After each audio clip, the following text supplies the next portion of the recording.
Welcome to the Wellbeing Whizz Omnicast. I'm Bevan Thompson, the Wellbeing Whizz, and I'm an anxiety management coach. And my Omnicast is a podcast, it's a video recording as well, and we look at various ways to handle anxiety with guests. We chat about how they handle anxiety, how they've experienced it, and also the things they would suggest to help you guys get over it as well. And I obviously throw a few tips and hints in there as well from my work. So hope you enjoy it. Here's this week's episode. Welcome to the Wellbeing Whizz Omnicast, episode 24, and have I got a fabulous guest for you guys today. She is a breathwork expert. Her name is Jessie Laute. Hi, Jessie, how are we? Hi, Bevan. I'm good, thank you. Really, really excited to be here. Brilliant. Did I describe you right there? A breathwork expert. I've got a load of other things you are, but I thought, you know what? I'll let you tell everyone what you do. Yeah, that's absolutely right. I am a breathwork expert. So that's what I do. I teach people how to breathe, or not just how to breathe, but to be aware of your breath. So day in, day out, I'm working with people just to understand how they're breathing, how they can change their breath to change how they're feeling, and essentially change their lives. Wow, that's a big statement to start with. Crikey, yeah. I'm going to change it. So I'm really fascinated because obviously, you know what the podcast's about. It's about anxiety, and I'm an anxiety management coach. I suffered quite badly myself. So I'm really interested because when I was asked to breathe back in the day, or like if someone said, concentrate on your breath, it would actually freak me out. I'd be like, am I breathing properly? Am I breathing? Why am I breathing? Do you know what I mean? Yeah. So that it's going to be interesting today to find out how breath can calm you. Yeah, absolutely. And it's so interesting. I love that you notice that, because we're breathing all the time, right? We take 20,000 breaths a day. We need to breathe to survive. We don't breathe, we don't live. But we don't pay any attention to how we're breathing. So just like you said, when you're asked to focus on your breath, you're like, oh, what's going on with my breath? How am I breathing? Is this the right way to do it? Because we don't need to. And what we will realize is when we do pause and pay attention, is that we are controlling our breath. We are controlling our breath, and we may be holding our breath instead of just allowing it just to flow in and out like the automatic function that it is. And most of us will only use about a third of our whole respiratory system. So instead of taking a full breath to full capacity, most of us are just breathing to a third of that. So we're not even taking full breaths. Wow. So yeah, I couldn't believe that as well. But then, when I look back at my own breathwork journey, and I think about when I first started practicing breathwork, and I was like, yeah, I'm breathing, but I realized maybe I was just breathing just in my chest, or taking shorter, shallower breaths. And when I started to explore breathwork and practice it, I was introduced to my diaphragm, was like, oh, our primary breathing muscle. Good afternoon, diaphragm. Pleased to meet you. Hello. Exactly. And it's like the diaphragm wasn't contracting as it should. So it's, it sits under our lungs, and it's like in a parachute shape. And when we inhale, it should be contracting fully. So our bellies expand as we breathe in, and then our chests expand. So that's how full breath should be. But I was just breathing in my chest and not using my diaphragm at all. So I learned how to breathe properly, engage the diaphragm, breathe into my belly, take a full open breath. And this is where the game changer was. So yeah, because understanding the impact of how we breathe has on how we feel is the first thing. So you asked, how does breathing help you feel calm? I want you to think about, being an anxiety coach and working with people with anxiety and having experienced it like I did as well. When you are feeling in that state of anxiety, or you're feeling the overwhelm, or things are getting a bit too much, what is happening to your breath? I mean, I know I'm a big breath holder. As soon as you said people hold your breath, I mean, I've been holding my breath while listening to you, because when I concentrate, I hold my breath. I don't know why, I just do it. In fact, I've got loads of friends who say while I'm talking to them, just breathe, halfway through me thinking, which is weird. So they're looking out for me. But I tend to used to breathe not enough, a lot shallower, quicker, bringing up my heart rate, all that kind of thing, I would guess. Yeah, absolutely. You said they're bringing up your heart rate as well, because when we breathe in that way, it's a response we're having to a situation or a thought or an experience. So, we're feeling that anxiety, our breath is changing, it's quickening. And what's happening is that we're our body's setting off into a sympathetic, we're triggering our sympathetic nervous system. So we're heading into our fight or flight response because we think we're in danger. And our body thinks, okay, I'm in danger. I need to get out of this situation. I need to run for my life, or I need to fight for my life. So our bodies are preparing for that. So our breath is quickening, shortening, we're triggering that sympathetic response. So our, heart rate does go up, adrenaline starts to rise, cortisol level starts to rise, everything starts to rise because we're like, right, we need to get into action and use this energy, right? But a lot of the time when we're having this response and experiencing this, we're not necessarily in that kind of danger. We might be sitting. Big argument I have with people, it's like, is the mortgage really a saber-toothed tiger? That's the kind of big argument I have. Yeah, exactly. Yet we're having the same response, and we're sitting there stationary, and we're creating this response in our body. And this response, I'm not saying all of this stress response is negative, because we can use it in a positive way, right? If we need to expend that energy, great. But if we're not, and we're just sitting there and having this response, that's when it starts to have a negative impact on us. There's a chemical reaction that's happening in the body, and things start to shut down because all of our energy is going into saving our life.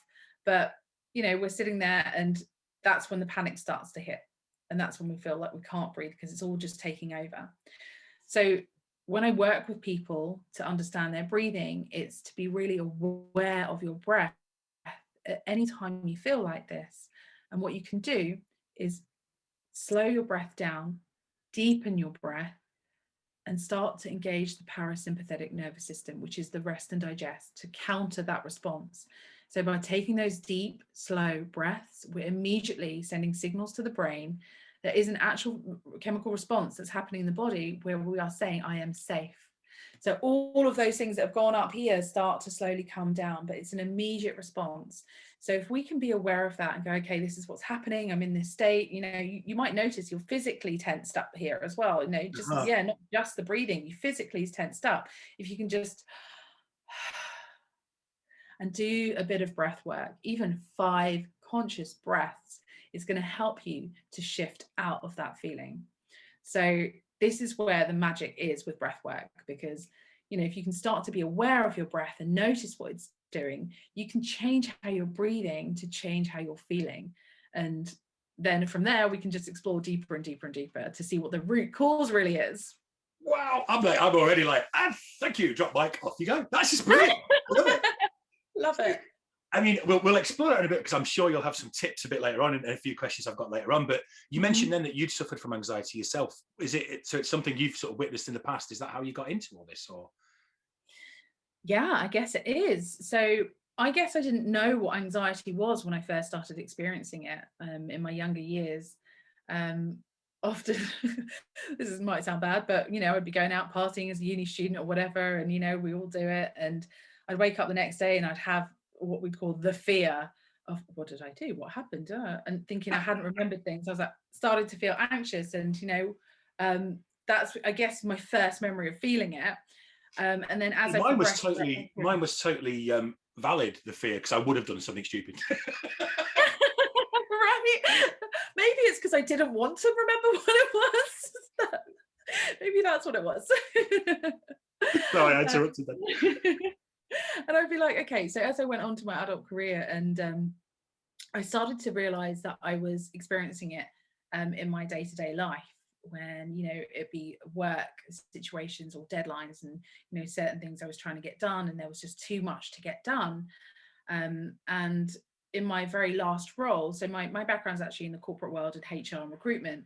I spent a long time living out in Australia doing that, and then my last role in London, it was quite a senior role, and the role was getting bigger and bigger and bigger, and I wasn't getting the support I needed, even though I was asking for it.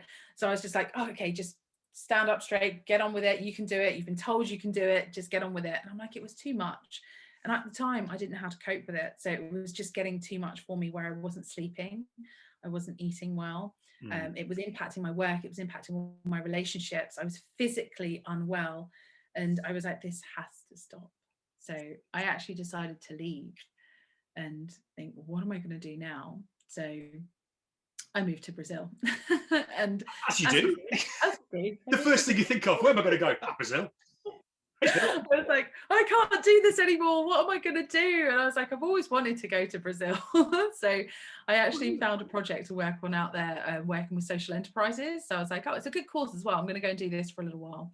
And that's where I took a bit of time to really, I guess, heal my whole body and my nervous system, because I didn't realize that I was that close to, well, basically burnout. And I started spending time doing things I love, like playing on the beach and seeing people, and learn how to make shoes. That'll make you feel a lot better straight away. Right. And it's then when I connected with someone who had just certified as a breath coach, and they're like, you've got to come and do some breathing. And I was like, yeah. I do that fairly frequently, thanks. Most Pretty days. much is what I was like, but I'm already breathing. What do you mean a breathing class? I was like, what is I've got a habit of that. I've been doing it a while. What are you going to tell me about breathing, right? So I was like, okay, let's go along. And this type of breath work, it's a deep connected breathing practice. So it's, there are tools out there to help with day-to-day anxiety and stress and sleep.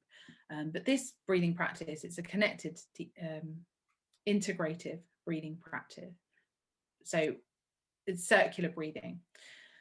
Now, this breathing practice that we did in this session, it's for a full hour. We use sound, we use movement to release any of this tension and stress from our body.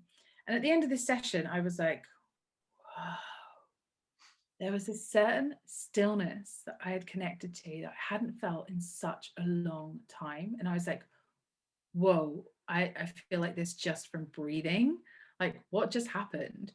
And the more I explored it, the more I was like, this is incredible, because I didn't realize what's actually happening is that when we're feeling that anxiety, when we're feeling that stress, and we're tensing up our body, you can probably relate, that physical tension that we feel as we change our breath, that gets stored in our body as well. And this can be from a whole lifetime of that tension.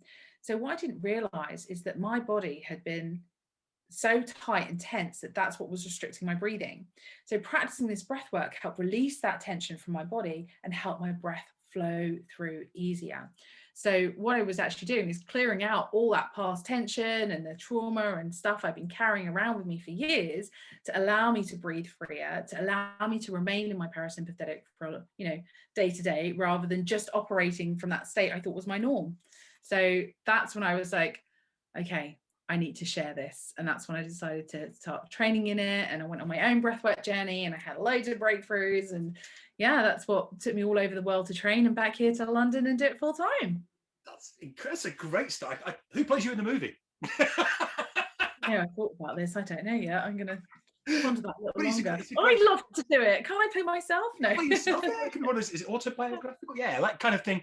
But I just find it fascinating that, so your anxiety got to a point where you're like, I can't deal with this anymore. What kind of, did you have sort of physical symptoms that came? Because I know when I suffered, I had that, like you say, you have that tension anyway.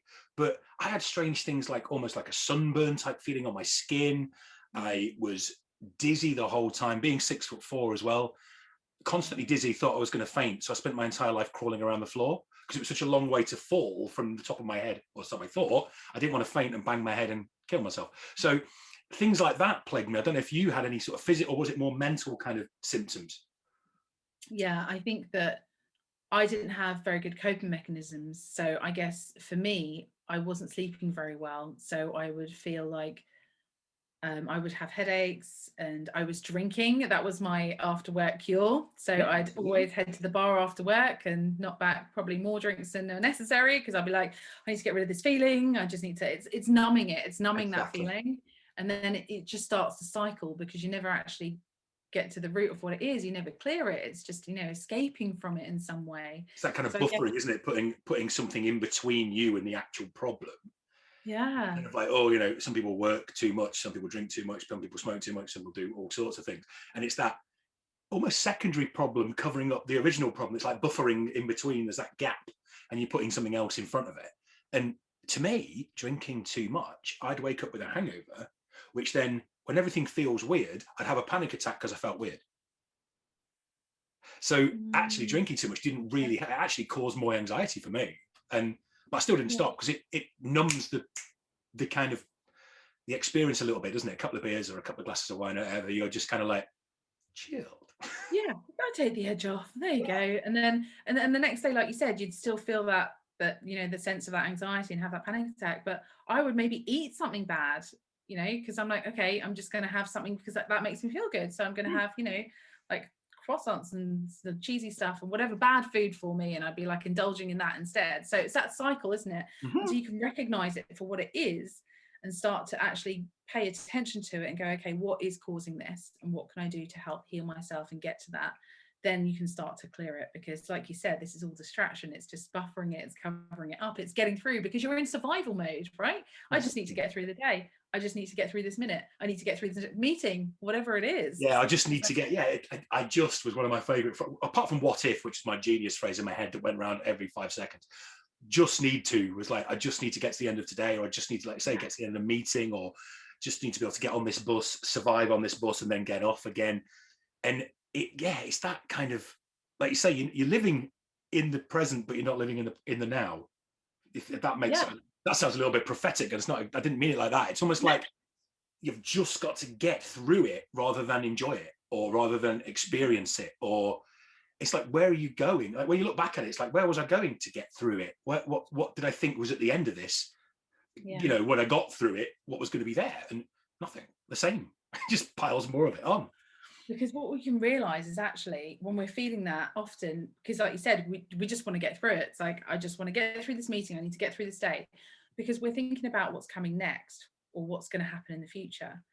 So if we're thinking about what's coming or what's going to happen, or maybe what's happened already, and we're reliving situations and thinking, I could have done that differently, or why did that happen? We spend our time living in the past or living in the future, instead of in this moment. Like you said, we're not actually right here, right now, which is where we need to be. And it's this moment that's creating our future. So actually, we really need to be here fully to be able to create that future. But at the time, it's just too much. And you're It's getting that. I used to say, I just want the world to stop for 5 minutes, and then I'll be able to sort it all out. But it never stopped. And it was that kind of being on a roundabout all the time, just going round and round and round as fast as possible. And this is why I try and help people to take that sort of third party look at how you're thinking, how you're acting, what you're doing. I was never able to do that for a long time, to start looking at myself from above almost and go, well, this is why it's happening. You're doing that. It's quite clear, but you can't, because it's like you're in the middle of a storm and you can't get out of it. So yeah, anyone listening, I totally understand where you are at the moment, because we've all been there. So yeah, moving on from the important topic, but slightly sad topic of anxiety.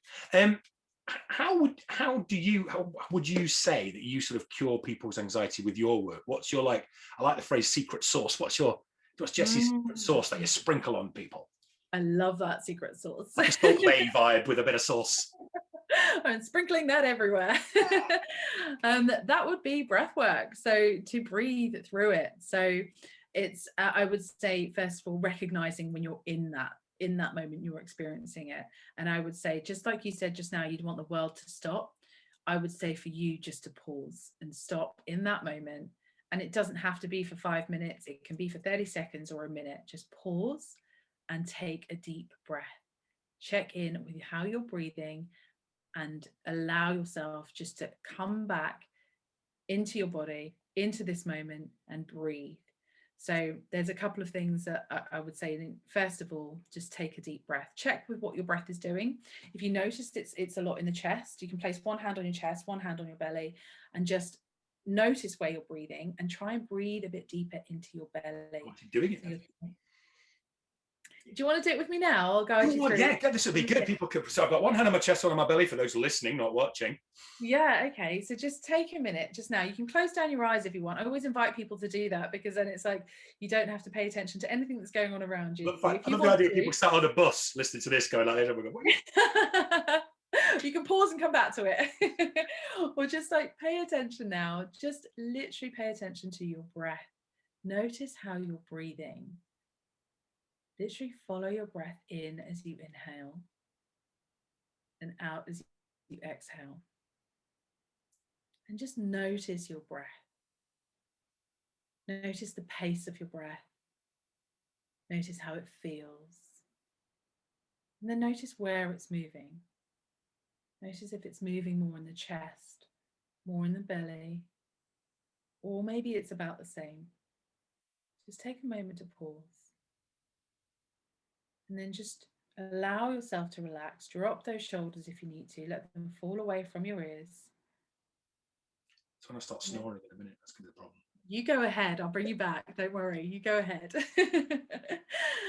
And now I just want to invite you to take a slightly deeper breath in through the nose. Just through the nose, slightly deeper breath, and just exhale. Just let that go. However feels comfortable for you. And again, nice long breath in through the nose. Trying to breathe into the belly as deep as you can, and just let that go however is comfortable for you. So you can do this just to check in with your breath anytime you need to. And then a great breathing exercise to do if you are feeling the overwhelm, if you're feeling your breath is a bit shallow, it's a bit fast, a great breathing exercise to do is a double exhale, which is breathe in through the nose to the count of 4, and then exhale slowly through your mouth, through pursed lips, as though you're blowing through a straw, to a count of 8. So it's double the length of the inhale. So we can try that together just for a couple of rounds. I can see you're doing that already. Brilliant. I want to know how you feel then afterwards. Already very, very chilled out. I'll tell you something. That's quite cool. But yeah, let's try this. Yeah. So just to we'll do the double exhale for a couple of rounds. So just start by exhaling, and breathe in through the nose. 2, 3, 4. Exhale slowly through the mouth. Pursed lips. 3, 4, 5, 6, 7, 8. In through the nose. 2, 3, 4. Exhale slowly via the mouth. Pursed lips. 3, 4, 5, 6, 7, 8. In. 2, 3, 4, and out.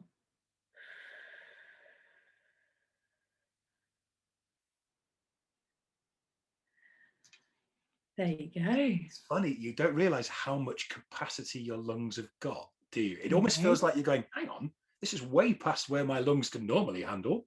Like it's like you feel like a balloon inflating, you're like, crikey.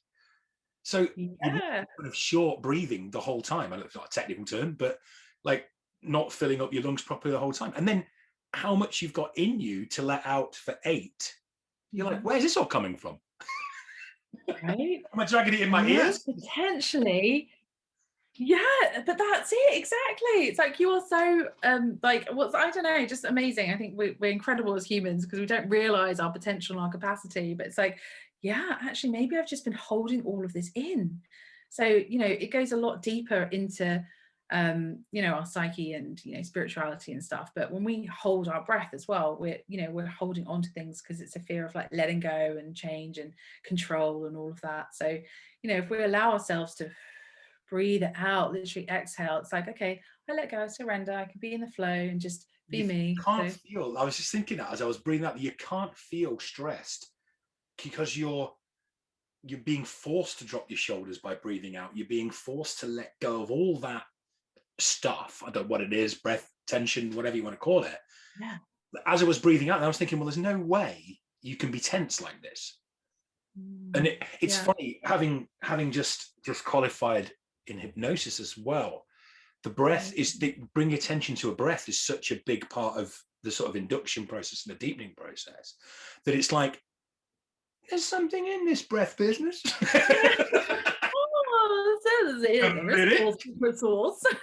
But it's true, like that's very much part of the hypnotic. I don't know how much hypnosis you do or don't do, but it's very much part of the hypnotic induction is that bringing attention to breath. And like when you meditate, again, it's bringing attention to your breath, and there's got to be something in it. Yeah, breath is life, baby. Breath is life. And it's bringing you back to this present moment, because that's what mindfulness and all this stuff is teaching us, to be here now, be in this present moment. You can't be more present than with your breath, right? No. So you're being present with your breath, and then when you start to tap into that, because our breath is connected to every single part of our body, and it every kind of system in our body, it helps support that. So when we can connect with our breath, we can start to connect better with ourselves, and that intuition and that guidance, and then our unconscious and the things that we've stored away. We were talking before we came on about memories that I'd forgotten about until we had a conversation, but there's things we store deep in our unconscious, which we've actually stored away with our breath. So if you've had a traumatic experience, or you've had an experience that has been really painful or uncomfortable for you at the time, you may have stored that away in your cells using your breath. Because if you think about any kind of emotions that you're experiencing, there's that. I was just thinking the sharp intake of breath of fear. If you hurt yourself, it's like straight away you kind of breathe in real sharp. Yeah, so I can see it making sense. Absolutely. As soon as you were saying that traumatic experiences, I was like, yeah, because you go, oh, Yeah, even when you stub your toe or bang your funny bone on your elbow, you're like, because you don't want to feel the pain, so you hold it in with your breath. So imagine this has happened over an entire lifetime, from when we're like little kids, and the whole lifetime. So it's stored deep away in our unconscious, and we're like this. We've got this filing cabinet of memories in our bodies that we haven't paid any attention to. So when we breathe and we start to connect with our breath, we can start emptying out this filing cabinet, so we can release a lot of this tension. So there is, the deeper you go with the breath work, the more you can clear out, and yeah. This is awesome stuff. I tell you what, I usually say to people when we're doing this, it's like, oh, that moment, that's going to be the bit I put on the, like I always capture a little sort of sound bite. It was about 50 during that last sentence. I was like, oh, these are all brilliant. I'm already thinking about, which one can I stick on the advert for the podcast? Anyway, is there a sort of a common myth about breath work or about the coaching you do that you'd like to dispel to the nation right here, right now on the podcast? Yeah, it works. Yeah, it works. So there. Full stop. Because the thing is, look at it and think it's a bit hokey or whatever, or that's exactly what I was going to say. So I think that I don't like using the term, but woo, or breathe. What is breath work? I'm breathing already. It's like there's real science behind it. There is real science behind it. There's physics behind it. It works. And it's it's kind of like yoga. 10 years ago, people would be like, oh, hippies do yoga. Mm-hmm. It's like, everyone's doing yoga now. And it's just, I think breath work is it's starting to come to the forefront, because I think it's been needed now more than ever. This last 12 months, what we've been through has changed every single one of our lives. So people are going to have needed to be aware of their breath and breathe more than ever. And even as we come out of this 12 months and life is changing, we're going to need that support, and to know that we can support ourselves with our breath, then that's pretty cool. So you've already got the tools you need. It's not like you need to go and buy a breath. It's already there. It's just learning to use it properly.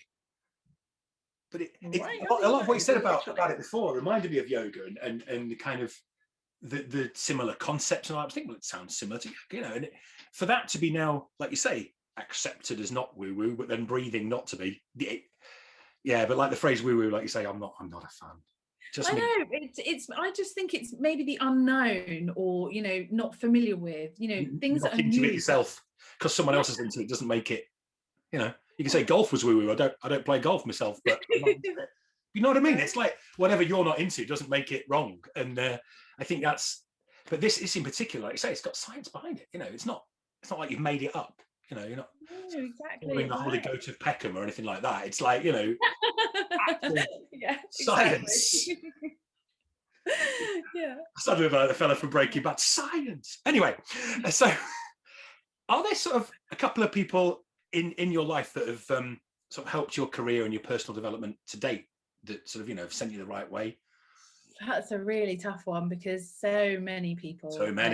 I strongly believe as well that every person you meet has an impact on you.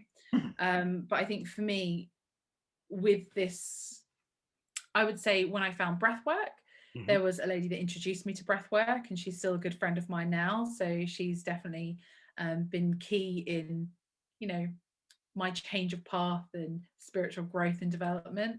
And one of my breathwork mentors, who's still a good friend and coach, has really been there, because when you transition out of it as well, like coming out of the corporate world into something like breathwork and coaching, it's quite different. You're going through all these challenges, and I've had my fair share of imposter syndrome and all that. So yeah, right? Been there. So 100%. I think we all do, and I think these two people that have been there just to help support me along the way, and my mom is just amazing, so she's been there 100%, even though she's like, what are you doing? What do you mean you're moving to Brazil now?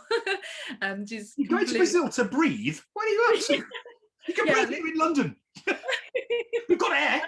I have to do it in the mountains. I have to do it in the Amazon, Mum. You don't get it. The beaches are beautiful too. What's wrong with the air in my house? I can hear my mum saying it now. We've got decent enough air here. Why do you have to have 2%? Oh, 100%. British air. But yeah, so a couple of people, I guess, that have been key in my transition during that time. But I really believe, like, even my clients I work with, I learn from them. Like, they're incredible. Anyone that wants to come and see me for breath work, it's like, I am in awe of you and you are an inspiration to me, because you are taking control of your life and you're making a choice that I want to change something. So I'm like, yes, let's do it, because you're here and that you're open, you're willing. So that's such a good way of looking at your own clients like that. Yeah, you are impressed by them making this, because they're making the step that you made, or they're making the step, so there are similar. You could look at them and say, yeah, I'm impressed by what you're doing, because like you say, if someone comes to me to talk about anxiety, I was terrified about talking about anxiety. So, and the step they're making is actually a bigger step than I made. Yeah. In a way. So I look at them, oh, you're pretty cool. You're pretty brave to put your hand up and say, I don't like what's going on inside my own head and I don't know how to work it out. So yeah, that's pretty cool. I like that. Yeah, it's like you're showing up for you now. So I am totally going to support you with that. Let's go do this. Brilliant. Awesome. Yeah. Alrighty. I'm a bit of an avid reader, and I'm interested to see if there's one book that you'd suggest that everyone who's watching or listening should read to change their life for the better. So hard. One book. One book. Like so many. You can have quite a few. Oh my. No, I would say anything by Wayne Dyer. Dr. Wayne Dyer. I like, absolutely incredible. I reread The Power of Intention about 6 months ago, and it just reminded me of, what is accessible to us and the power of our mind and our belief system and what we can create in our lives. So I think, The Power of Intention would be a good one for you, life-changing. Mm-hmm. But was for me. I loved it. That's why I reread it recently. But yeah, if I had to choose one right now, that would be it. That'll be it. Brilliant. You've broken the Jensen Zero chain. We've had a Jensen Zero chain the last 3. Really? Yeah. It's been she's been a bit of a constant, and before that was Eckhart Tolle. There was kind of like a trend. Yeah. But yeah, so it was like Dr. Wayne Dyer and Power of Intention. Power of Intention. Yeah. There you go. Well, people will get on that one. Yeah. I haven't read it actually, so I should definitely give that a read. It's incredible. Sounds bang up my street as well. But I'm rereading Eckhart Tolle at the moment. I have to reread it. Let me know. 6 months. I just have to it's like a top up of Eckhart Tolle-ness for me every 6 months. Which one's that? Power of Now all the time. That's my favorite. I've got like 3 copies of it. It's like, because everywhere I've been, I'm like, I need to read this now. Yeah. That's brilliant. And it's like, it's one of them ones where we talked about it before, where you can just pop back into it and be like, oh, just almost take today's reading from it and take something from it today, like use it as a daily reminder kind of book. I quite like doing that with it as well. I love that. It's so good. But that's the thing, like you said, like a top up or take something from it, because it's not like you read something or do something once and you're like done. It's a constant, isn't it? It's a way of life. It's something, and you do need top ups sometimes, because you know what, life still happens. We still do go through. That's a funny way of doing that. Life still happens around us. It'll do that. Right. No, so that's I'll definitely read that. I've not read it myself, and I'm sure people would like to. So is there something people breathe? It's probably going to be answered to this, by the way. I'm just guessing. Is there something people should do each day that you think would benefit them, that you do every day, or that you suggest people do every day? I mean, breathing's pretty standard. But... yeah, but consciously breathing, like breathing with intention, being conscious with your breath. So yeah, we're breathing all the time, right? Over 20,000 breaths a day. But if you can start to be aware of your breath and take a minute a day to actually be present and conscious with your breath, you will start to be more aware of how you're breathing. And when you're more aware of how you're breathing, you will catch yourself more and more throughout the day. Like you were saying earlier, you were holding your breath, but then you were aware of that. I'm doing it now. Exactly. The more you do it, the more you'll be aware. We do it so much. I joke with my clients about tech apnea. We've got our phones attached to our hands, even more so these days. And when we're scrolling, maybe we're holding our breath or, concentrating. When you get up from a chair, do you hold your breath? We do it throughout the day. So, and when we're feeling the stress or the overwhelm, have we tensed up the shoulders? Are we breathing in the chest?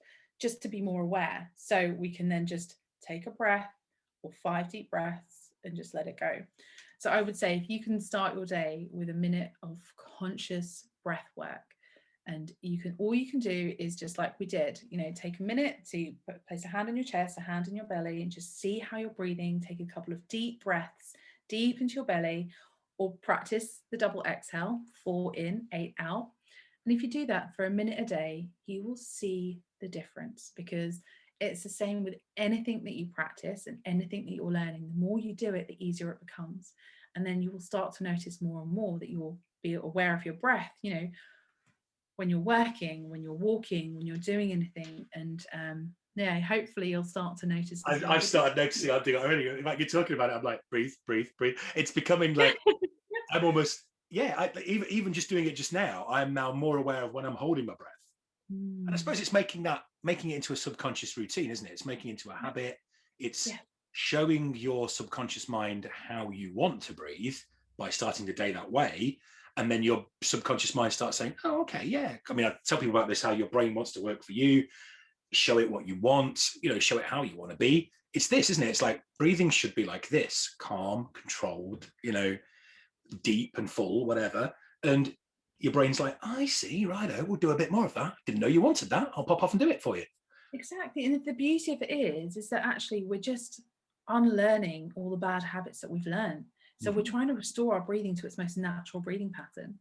So if you think about babies, toddlers, even pets, if you've got pets around, how do they breathe? Have you ever watched them breathing? Oh, yeah. Might sound a bit creepy if it's not your baby. Just if they go to the supermarket and be staring at someone's kid. Just watching it breathe. All right, weirdo. If you've got a baby, or if you've got pets, just think about taking a moment to watch them breathe, and how like their whole respiratory system, it's like these big Buddha bellies, they're just breathing in and out. It's just a beautiful flow of breath, right? I was thinking about my dog then, when she's lying down and then like in front of the TV asleep, and it's like, literally like this kind of huge, almost like that thing in Jurassic Park where he goes up to the dinosaur and it's like he lies on it. It's that big old in and out kind of slow breathing. Yeah, so we're just trying to return to our most natural form of breathing. At what point do we stop breathing like that? That's way, these animals don't have the same kind of life stresses that we put on ourselves, and obviously babies don't yet. So it's like, okay, we want to get back to that way of breathing. Poor buggers' time they will have. Not if they start breathing well first. You have to come and see you. Yeah, so when I get arrested in the middle of the week for staring at a baby in Tesco's, you're going to come and explain to them why I was doing it. I'll be disclaimer, like, not if it's not your baby. Yes, it's not me to stare at that baby. Honest, Governor. Hundreds of listeners arrested for baby staring in supermarkets. Okay, let's just stick to animals. Stick to animals or stick to your own babies. That's like a public service announcement. Only stare at your own baby. Okie dokie. I'm a little bit obsessed with time travel, as you probably know, because we're both masters on the CFE program together, and my course on there is about time travel. If you could give one piece of advice, don't say breathe, but starting again, say breathe. If you give one piece of advice, if you go back in time, in my time machine, and give a piece of advice to your 20-year-old self, what would it be?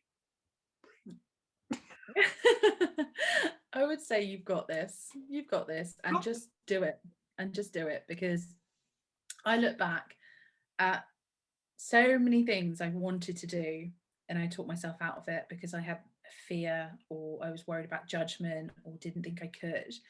And I'm just like, there's no such thing as failure. There's only like learning is the way I see it. Because if you do something and it doesn't work, you're like, right, so I've learned that doesn't work. I can try it a different way. You can never fail. So my advice would be just do it and enjoy the ride. Also, you get a Nike sponsorship as well by saying that. That's true. Just do it. No, that's really good advice, actually, because I know I was exactly the same. There's so many things I wish I would have done. I mean, I've done some great things and I've experienced a load of good things, but that fear held me back from a lot of things. And I wish I'd thought like that, like I do now. Failure is not an option because it isn't a thing. People say failure is not an option. That's actually true, but not the way people look at it.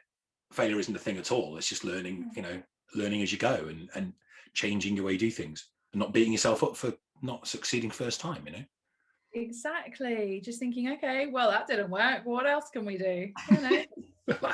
And it does happen a lot, and that's it. It's like we're all learning as we go along, and we're all making. It's like parenting for me. You know, I try and be the best parent I can be, but I've only got my dad to go back on. You know, other people I see, like there's no book that you get with a baby that you're staring at in Tesco's that comes with a baby and says, right, this is how absolutely perfect you can be. You can be the best parent ever. You're going to make mistakes. You're going to learn stuff along the way, and you know, oh God, I make mistakes all the time. But like you say, learn from them and do it differently next time. Perfect. But that makes it part of your experience, right? And that's what makes you so unique, because that's the other thing. We are so unique.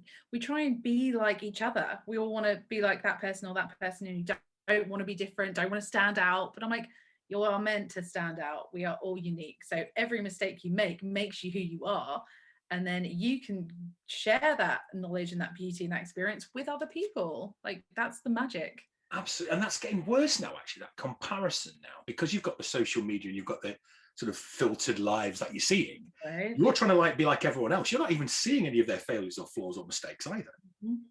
All you're seeing is this airbrush perfection of their lives. And it's like, then that makes anxiety a lot worse. Here we go, down my favorite topic. But it does, because you're trying to be like everyone else, but that's not actually what they're like either. Exactly. But that's it. And you're spot on. And that's the thing, like with social media, it's like, I think I've definitely got a love-hate relationship with it, and now I just use it for what I wish to use it for and see it for what it is. But you can get sucked in at times, so I have to pull myself out and go, come on, Jess, this is not your reality. You are your reality. And what I've consciously done is I'm very mindful of who I follow and what I see in my social media feed. So it's like the only things that come up in my feed are things that are positive and, you know, body positive, image positive, life positive, all of that, because I'm like, I don't want to be seeing and comparing myself to all of that. So it's a really conscious, mindful decision you can make. But yeah, it's a real thing. Like, yeah, I struggle following you on social media because I've got hair envy. I've lost all my hair, and you've got lovely, curly, long, lustrous hair, and I'm like, look at that, hey, showing off with all that hair. Oh, thank you. I grew it myself. I grew what was there myself, but it just had to go. It was one of those kind of. I love it though. You wear it well though, Bevan. You wear it well. I'm trying to do now is grow a beard so that I look like I've got my head on upside down. Right, get that set for November. So yeah, you're right. Following things that you find positive. This is why, since I've moved on to just using my work social media now, I don't even use my own personal one anymore, because the people I follow on the work one and the people I talk to on there are all very positive people. You know, they're all, a lot of the masters in the CFE group, a lot of the people I've met through this work, they're always posting uplifting, positive, happy things. And what a great way to start your day, you know, with good positive stuff. And you're right, it's the only, I don't think I'll have a look at my own personal one anymore, because I just, you know, I'm using it for work, I'm using it for positive things, and I'm liking doing that. Anyway, beautiful. This is my last two questions, and these are always my favorites. I get excited about these. What's the one question you would have liked me to ask you that I haven't asked you? Oh, I believe that everything is perfect as it is. Well, thank you. No, on a serious note, I do always trust that everything happens as it's meant to. But what you haven't asked me is how people can work with me if they want to. You know what? I usually do it at the end, but however, I'll do what I normally do. Oh, there you go. See, that was the only thing. No, I get to do my little thing. Hang on, I'll disappear. So, Jessie, tell me, I've got a really interesting question for you. How would people get to work with you or get in contact with you at all? I love it. Very well done there. Interesting question, isn't it? Brilliant. I would say just you can reach out if you're a little bit curious about learning how to use your breath to change your life. Then you can reach me via my website, jessielaute.com. And I work with people one-to-one in groups, and I have online courses I run as well now. So if you're not sure what support you need right now, and if breath works for you, you can just book in for a discovery call, and we can have a chat and see how that's aligned and take it from there. But if you're a little bit curious about what we've talked about, then just give it a try. If you're breath curious. If you're breath curious. There we go, Bevan. That's a new classification. Hi, I'm breath curious. Will people be picking up the phone saying, Jessie, I want to tell you I'm breath curious. Right, there you go. That's going to be the email subject. Breath curious. Are you breath curious? Fabulous. That's great. So, and also, obviously, I'll put a link to all your stuff in the show notes as well, so they'll see that. Now then, here's the fun bit, the super fun bit. We have a question every week, which is the sort of guest chain question. So the last guest asks you a question, and you answer it, and then you get to ask the next guest a question. Last week, we had the lovely Emily Hughes, who is a parent guide to GCSE. She's an ex-teacher who started an anti-stress kind of website for parents working with their kids for GCSEs. She asked the amazing question: if you could only ever eat one flavour of ice cream for the rest of your life, what flavour would you choose? We asked the hard-hitting questions here. Yeah, that's the hardest question I think I've had today from you. It's like, oh, one flavour. Yeah. I'm not eating ice cream at the moment. I'm doing a dairy detox, but it would be vanilla. See, I said that because then you could put it with other things and make like smoothies or like serve it with something else. Whereas if you went for like, I don't know, mint chocolate chip, but then try to have it with, it wouldn't work. Yeah, but I don't know. Sometimes I just really like, the good vanilla ice cream with the vanilla beans in it. And it's just I think I would, vanilla. I had a cunning plan of getting that Neapolitan because it's got like three, Neapolitan, it's got 3 flavours. So what you could do is just like cut it up and have a different flavour every day. Oh, that's 3 flavours. That's one type of ice cream, but 3 flavours. I like the way you tried to get around that though, Bevan. Genius. Okay. So have you concocted a question for our next guest? I won't tell you who it is, but in the next couple of weeks, I've got some very exciting guests coming on. So you may be asking a question of someone quite exciting. So yes, have you got a question for my next guest? Well, when I was thinking about this, I have been rediscovering my passion for music. I'm learning piano again, and I have a guitar I'm trying to teach myself. It's been several years, not getting very far. I should ask you for some tips. But I was thinking about music, and I was like, what is the one most influential, I can't even say it. I've been dying to say that, don't know. Just breathe. Just breathe. Breathe in and start again. Breathe. And there we go. Okay, what musical album has had the biggest influence in your life? Oh, I love that question because it's so musical. What's yours? Have you got one in particular?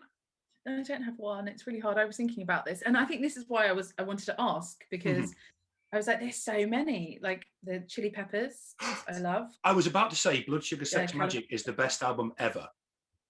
Oh, really? I don't think I've listened to that one. Oh, that's the best Chili Pepper because there's not one bad song on it, and it was my kind of 1992-ish, I think, when I went to uni. So Blood Sugar Sex Magic by the Chili Peppers. Yeah, that would have been mine. Yeah, Chili Peppers, they rock. But then I love like people like Savage Garden, and there's loads. I even love Britney. I think that's the problem. I think if you're like me and you just like music, it's difficult to say. Like if you're a massive fan of one particular artist, you can go, yeah, Elton John's 5th album, that's it. That's life. But like we were talking about before we came on air, I like a bit of hip hop, I like a bit of metal, I like Viking metal, I like folk music, my dad famously said there's only 2 types of music, good music and bad music. And I love that. And it's, even country and western, I can, if it's good, I can listen to it, like Dolly Parton, for example, or Johnny Cash, people like that. I can get into that. But normally I'd say, I hate country and western, but I don't. I just don't like bad music. Yeah, no, I hear you 100%. And I'm like that. When people have asked me, like, what type of music do you like listening to? And I'm like, all of it. Just music. Yeah, just music. If you can see talent in it, and I mean, it's like people say, no, rapping's off. No, it's not. Kanye West, people like that, genius. It's just because you don't like that genre doesn't mean you can't get into what they're doing and what they're trying to do. Music. Yeah, exactly. So that's why I'm curious to know what would it says a lot about a person what their defining album would be. Yeah. There you go. What defining album? That's much easier than what I was trying to say. Life defining albums. You know what? I might put this on my Instagram. I'd like to know what everyone's is. Because I'm just a music nosy Parker.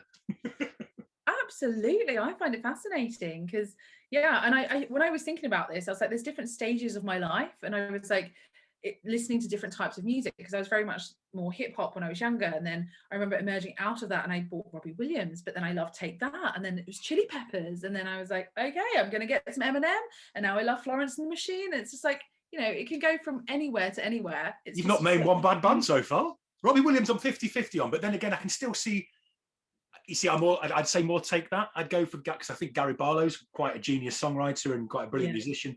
I think Robbie's, I'm going to say something controversial now, jumped on the back of that and done very well for himself, really. But yeah, you're right. Any kind of music is good, and music's really good for your life. I think everything I do is accompanied by music.